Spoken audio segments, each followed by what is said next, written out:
And then one other time when I'd written a musical, Kristen Chenoweth, long before she became Kristen Chenoweth, she came in to audition for it. And most people, when they're given music to learn for an audition, they will learn it, but they'll hold the music because it reminds the casting directors that they have just learned it as a favor to the casting people. But Kristen came and sang both of the songs that I wrote at performance level without the music. Wow. And I have to say that to this day I was a little knocked out to hear my own music be performed at that level at just an audition.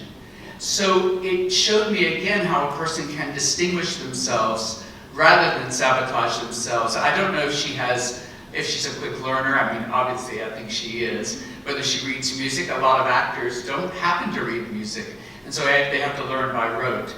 But those two examples just helped me really sort of see how professionalism on a really high level will bring them the results they desire. Well, how do people, the people that you coach, other people that you've seen, what do they do that derails them, and what advice do you have for them?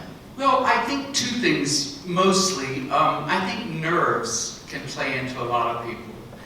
People will, obviously when they get comfortable with me, they won't be as nervous in a room rehearsing with me as they will at an audition. But it's learning to live with your nerves and to be able to let your nerves be present, but not let it sabotage you so that you are breathing very shallowly or you're forgetting what it is you've learned and prepared to come in to do it.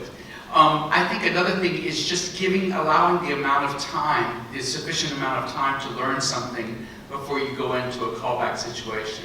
Now, callbacks have changed, and even auditions have changed. Now they ask people to come in singing music from the show at their first audition.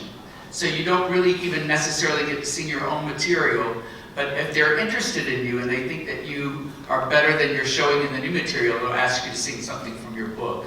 But that's a big change to have to learn a whole 2 or 3 songs before you go in for your first audition for a musical these days.